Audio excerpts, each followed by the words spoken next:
తండ్రి అయిన దేవుని నుండియు ప్రభువైన యేసుక్రీస్తు నుండియు కృపా సమాధానములు మీకు కలుగునుగాక.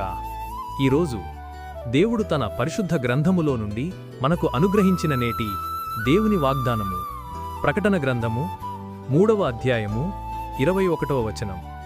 జయించువానిని నాతో కూడా నా సింహాసనమునందు కూర్చుండనిచ్చెదను అని దేవుడి రోజు మనతో మాట్లాడుతున్నాడు. నా ప్రియ క్రైస్తవ సహోదరి సహోదరులారా, ప్రభువు కోరుతున్న జయము దేనిపైన?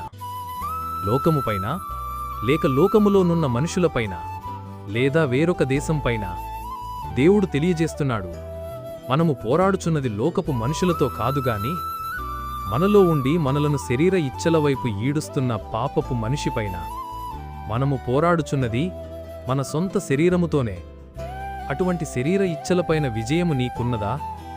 స్వకీయ దురాశలపైన విజయము సాధించగలుగుతున్నావా? నీ జీవాత్మలకు రక్షణ కవచంగా ఇవ్వబడిన నీ శరీరం, ఆ శరీరంతో జీవిస్తున్న ఈ లోకం శాశ్వతమైనది కాదని గ్రహించగలుగుతున్నావా?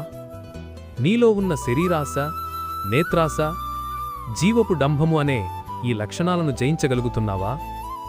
నా ప్రియ స్నేహితులారా, అట్లు నీవు వాటిని జయించువాడవైయుండి నీ శరీర జీవాత్మలకు అట్టి లోకమాలిన్యాలను అంటకుండా దేవునికి ఇష్టుడవై ప్రియుడవై నీవు దేవునితో అంటుకట్టబడ్డ ఫలించు ద్రాక్షావల్లీ తీగెవలే నీవు జీవించగలిగితే నీవు ప్రభువుతో సింహాసనముపైన కూర్చుండెదవు. ఎందుకంటే ఆయన పరిశుద్ధుడు. ఇదే సరైన సమయం. ఒక్కసారి ఆలోచించు. పాపాన్ని జయించి పరిశుద్ధుడైన దేవునితో కూర్చుండుటకు ప్రయత్నించు. అట్టి కృప దేవుడు మనందరికీ అనుగ్రహించునుగాక. ఆమెన్. ప్రార్థన.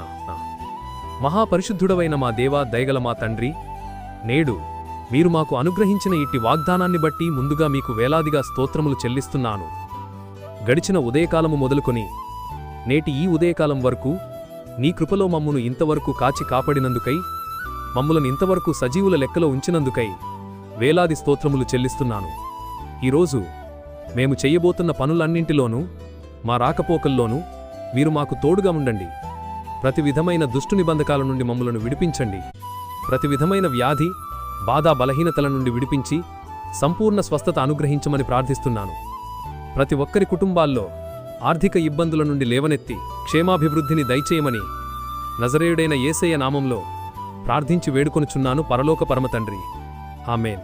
ప్రియ స్నేహితులారా, మీరు ఇంతవరకు మన ఛానల్ని సబ్స్క్రైబ్ చేసుకోనట్లయితే దయచేసి మన ఛానల్ని సబ్స్క్రైబ్ చేసుకోవలసినదిగా ప్రభు పేరిట మీ అందరికీ ప్రేమపూర్వకంగా మనవి చేస్తున్నాను. దేవుని కృప, ఆయన కాపుదల సదాకాలం మీకు తోడై నడిపించునుగాక. ఆమెన్.